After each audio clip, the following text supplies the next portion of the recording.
All right, so here we go. We've got Akram. I don't know what part this is. Oof. Edward R. Murrow High School closed down for the rest of the week after September 11th, and class resumed on Monday. That morning, Akram was hanging out in the third floor hallway when one of the English teachers, Mr. Ross, passed him and his crew, just as the English teacher before had done. Ross stopped and glared at the boys. "Where are your scarves now?" he said, challenging the boys. "You're scared to wear them." Akram felt that the comments were directed to him. The scarf isn't scary. It's a traditional garment. That night, he couldn't stop thinking about what Mr. Ross had said. His brain raced between school, the Middle East, Ground Zero, and back to school. He tossed and turned in his bed. By the next morning, before he left home, he had come up with a plan. He looked around his house and found 5 different hatat. Away from the eyes of his parents, he folded them up carefully and placed them in his school bag. When he got to school, he called his friends over and handed them out.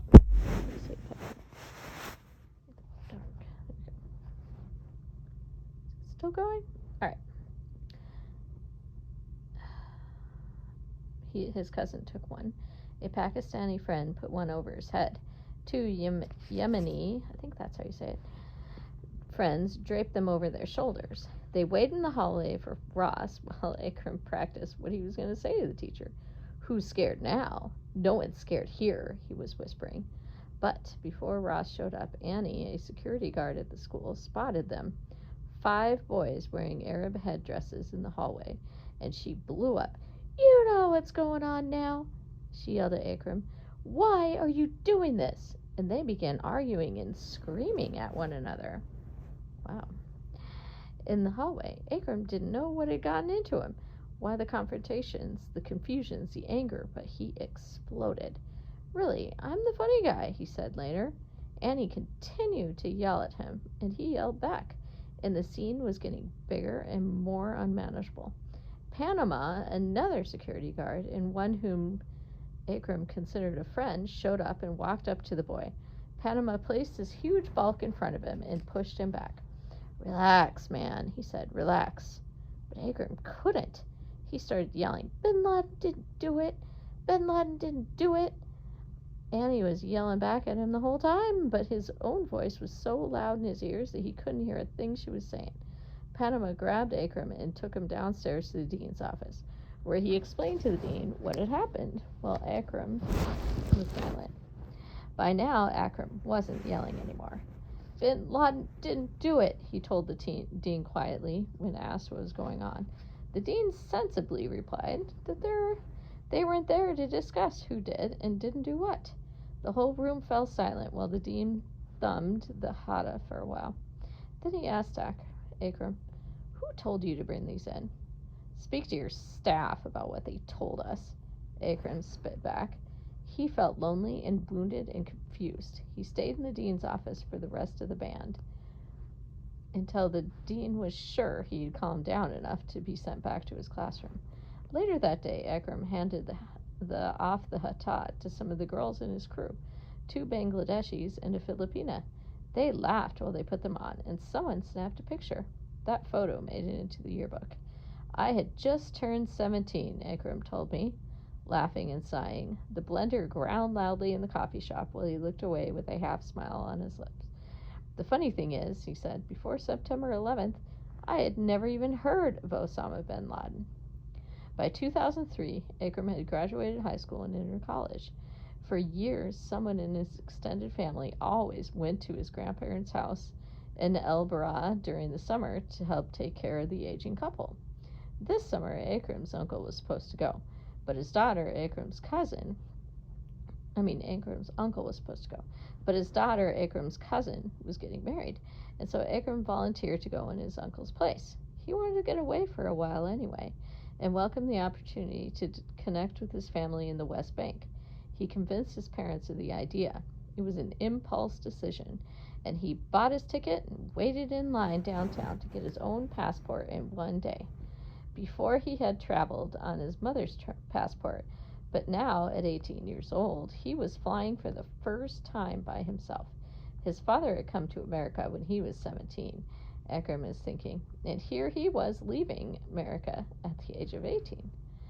When he landed at Ben Gurion International Airport, Israeli security checked him before he could pass through.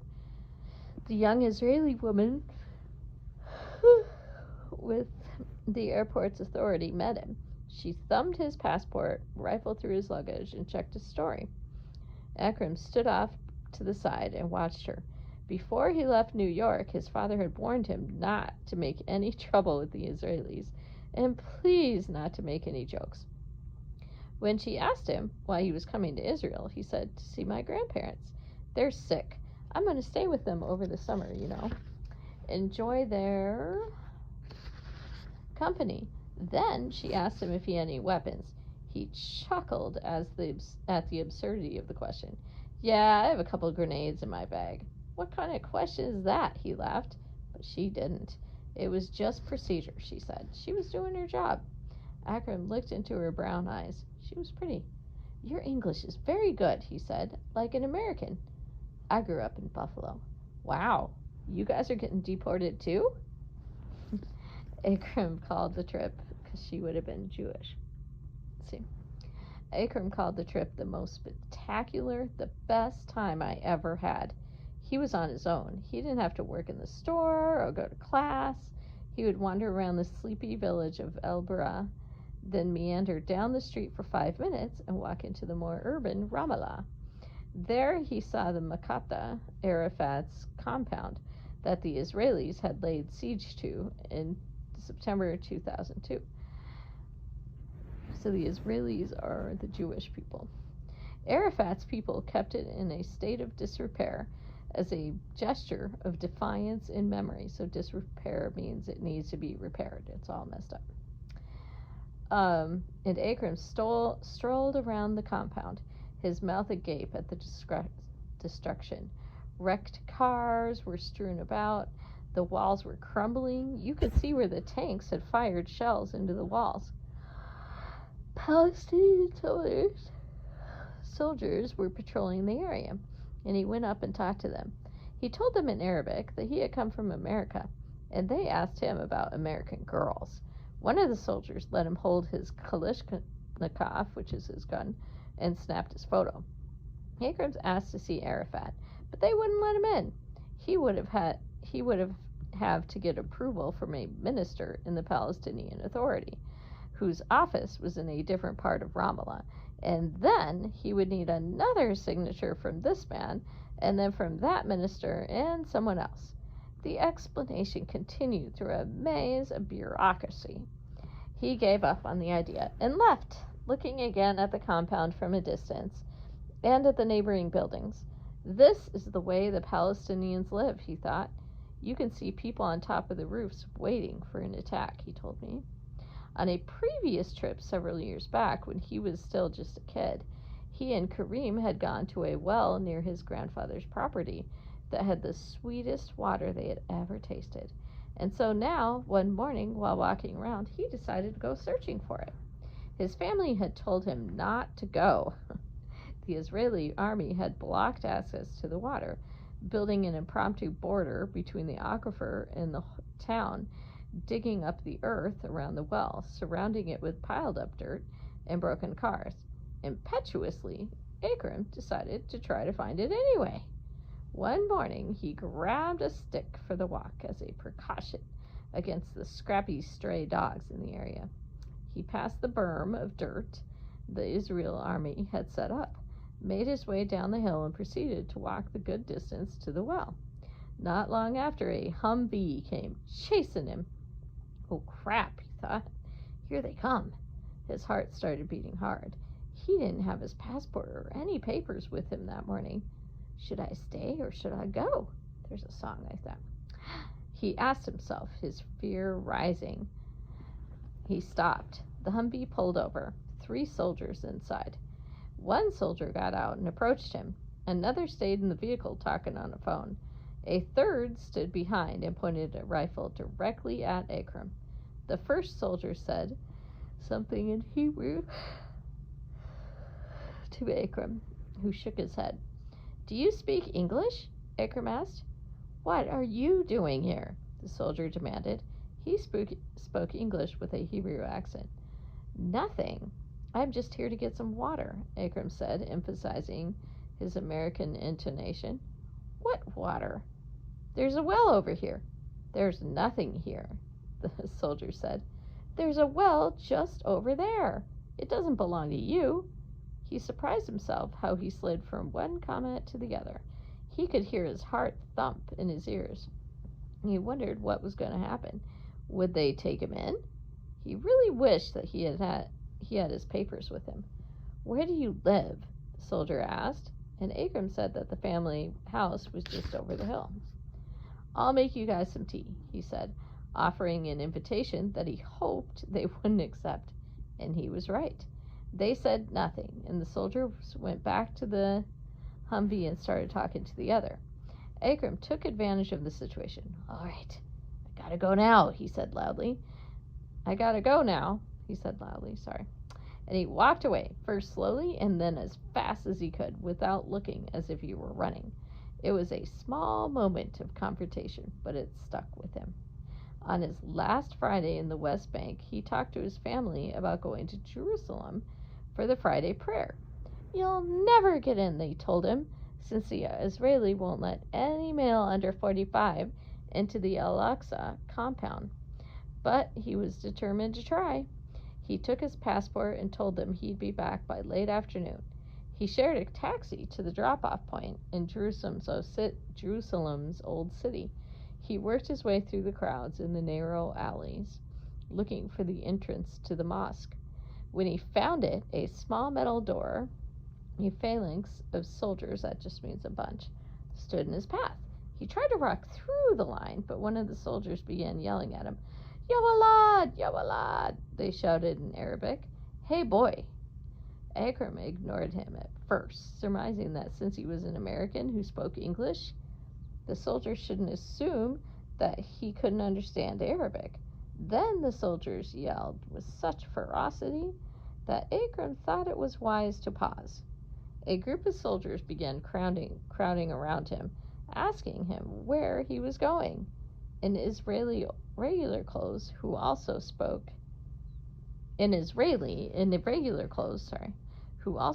Arabic and English led the questioning. Akram tried to talk his way through the soldiers, speaking only English and showing them his passport. He told them that he had come from America and only wanted to pray at the holy site. They asked him where he was staying. With my grandparents. If you want, you're more than welcome to come by for some tea. It had seemed to discourage them before. For 15 minutes, the man asked him a series of questions, and the soldiers continued to crowd around him like he was some kind of novelty. The questions were becoming increasingly idiotic. How did you get here to Israel? The man asked him. What do you mean, how did I get here? I swam, Akram said. No one laughed. How did you get from Guatemala to Jerusalem? The man asked. What are you talking about? Akram asked back. Finally, the ordinary-looking man in the regular clothes motioned with his arm, and the soldiers cleared away so that Akram could pass. He prayed with his fellow Palestinians and afterward went looking for the checkpoint just outside the old city's wall to pick up a ride home.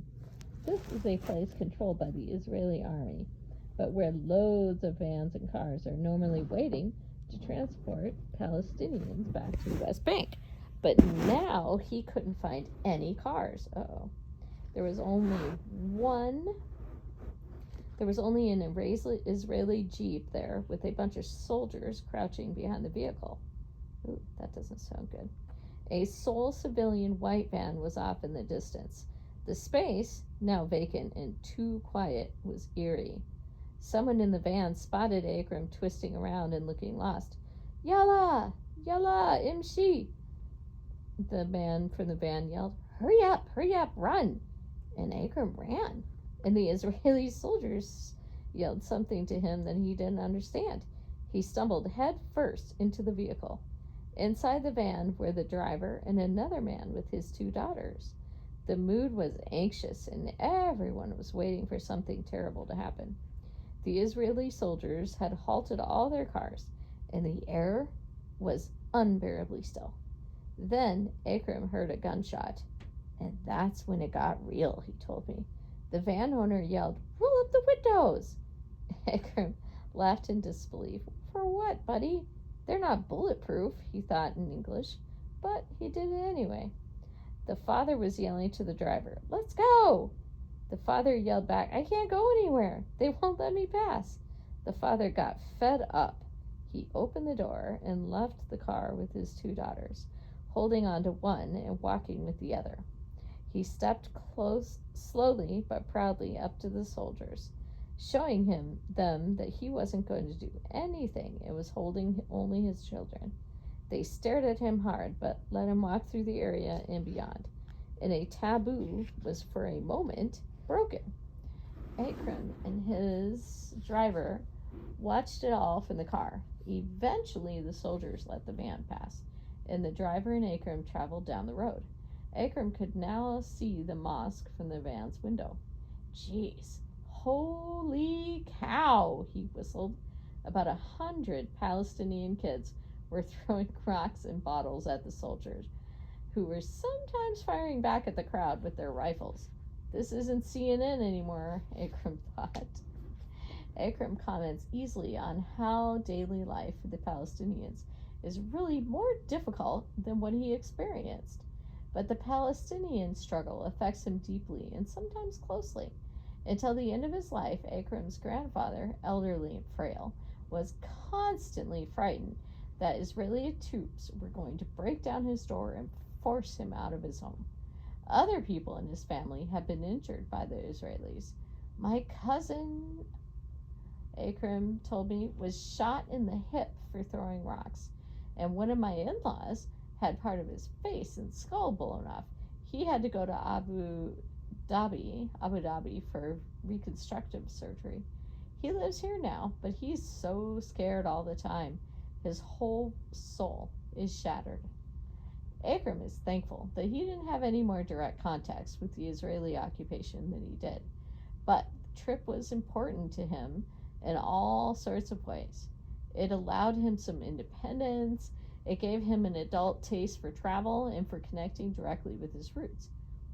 But it also underlined for him the importance of formal schooling with regard to his own political education.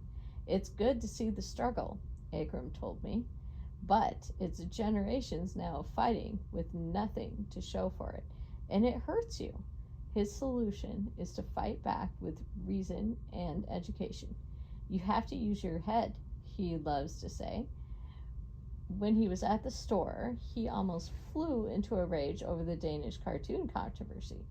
A customer came into the store carrying the prophet and saying that he, the customer, believed in only one thing: pulling a dollar bill in front of his face.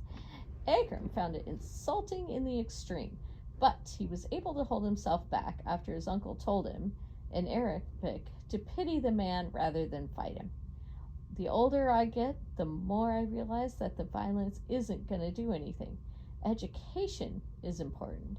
Being educated about certain things. You have to do that instead of using violence." Where's the end of this chapter? It feels like it goes on and on. Okay. Akram came back to Brooklyn before classes started in September and started working at the store again. He was still exhausted most of the time.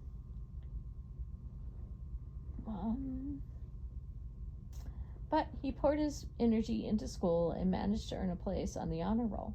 The university held an afternoon ceremony for the students that spring, but his father was too busy with the store and his mother too busy with Akram's younger sister for either of them to attend. He looked forward to Monday nights because 24 was on TV. He would still read the paper when business was slow, especially the news about Palestine and Iraq. Walter would still come by the store and annoy the boys. They continued to kill him with kindness. Sundays were the best because the store closed early. One winter night when I was with them, Akram, Kareem, and Akram's father pulled down the grate and climbed into their car to drive me home. Put your seatbelt on, Mustafa, Kareem said. 4 Middle Eastern men in a black van. We don't need to give them a reason. It was already dark, so we inched out onto the street and began driving. The boys started talking about how easy Sundays felt. These 2 hours really made a difference. Kareem said, Akram suggested that if only they opened 2 hours later, then they could even sleep in luxury. Kareem agreed with the dream of the proposition. That would mean that they would be in the store for 8 hours. I can't even imagine. They would be in the store right after, which I think is less, right, than their usual. I can't even imagine, Kareem said as they drove by a 24-hour Yemeni store. Its awnings colored lights constantly blinking like Christmas. Akram nodded. Wow, man, he said, mostly to himself while looking out the window. 8 hours a day. That'd be so easy, like a regular American job. One day in 2005, Akram struck up a conversation with a customer who was buying his groceries at the store. This man had served in military duty This man had served in military during the Korean War and had stayed in the peninsula country after the war for a few years to teach English. He told Akram about his experiences and about the opportunities available to English teachers who want to go abroad. This started Akram thinking, and he began looking up teaching English on the internet. He found a program in Prague that certified teachers. He looked into the countries that were calling for English teachers. Japan was listed along with several other countries in Asia. Eastern Europe and the republics of the former Soviet Union needed English teachers. Brazil captivated him for a moment, but one place stood out from all the rest: Dubai. Dubai is the new American dream for many Arab American youth. It is a bizarre wonderland of glassy skyscrapers, forest green golf courses, and man-made islands, all built by foreign labor and springing Athena-like, full-blown on the edges of the Arabian desert. It's an unreal place, a clearinghouse of global capital, deliberately projecting a flashy personality that is equal parts Disneyland and Las Vegas. The most American of all the Arab lands, Dubai also holds the attraction for Akram of being a place where he can get in touch with his Arab past, make a living, and learn about himself. This is also the case with his friends. Whenever they start discussing it, Akram and his friends speak glowingly of the Emirate in near mythic terms. They talk about how Dubai has built a ski resort in the middle of the scorching desert. A picture of it is the screensaver on Akram's computer. And erected a hotel, El Burj, that charges $1,400 a night for its simplest room. We were talking about it at the store, Akram explained. One customer said he'd just sleep outside the hotel for that kind of money. Yeah, but that's $500, Akram joked. By this time next year, I'll be there. I'll be settled. He continued, Inshallah, God willing. Dubai is an Arab city glittering with similar kinds of gleam and glory that America did for Arab immigrants a generation ago. After I asked him why Dubai, Akram told me, it's important that it's an Arab place. I know the language, and now I want to learn the culture even more. I was thinking about Brazil, someplace exotic, but I'll get closer to the Middle East. I'll get closer to Islam. I want to learn how to read and write Arabic. I'm 21 years old and I can't read Arabic. I'll have that time to learn, to pass it down. For Palestinian Americans like Akram, it is even less surprising that Dubai has its excitements. Like falling asleep. Akram's friends go to Lebanon, to Syria, or to Egypt routinely for extended visits. His Yemeni friends return sometimes for years at a time. But in the West Bank, you are lucky if you get a 3-month tourist visa. You have to deal with constant border closures and the insecurity of the situation. Residency is difficult, if not impossible. Dubai, with its attraction to Palestinian Americans, is another footnote in the continuing epic of Palestinian dispossession. So when they decided to move the Israelis in there, the Jewish people after World War II, they took land that the Palestinians already had in their family, and so it displaced them, and it wasn't pretty. It's also a place that will gain from America's loss. Akram is funny, talented, and thoughtful young man who works incredibly hard. He's quick and versatile, sensitive and empathetic, a global and local citizen of the U.S. and the planet. The world is his oyster. Really, it's important to emphasize that leaving is his choice, not something forced onto him. It is done with clear eyes and not a hint of self-pity. And when Akram makes a decision, he follows through with it. His parents are familiar with his resolute will, especially after he bought a motorcycle to cut down on travel time between the store and school.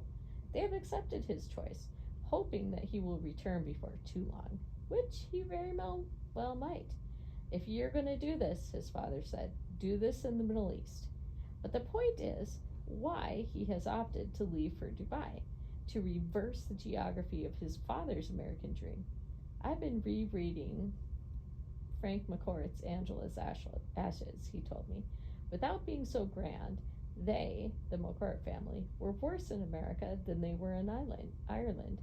We're becoming like that. I find myself becoming like that, more and more miserable in a sense. He said, I'm tired of it. I love the diversity of this country. I really do, but the whole politics and he paused, looking for the right word. He settled on everything. He took an exasperated breath before continuing his thought, paraphrasing Langston Hughes. America's not America to me anymore.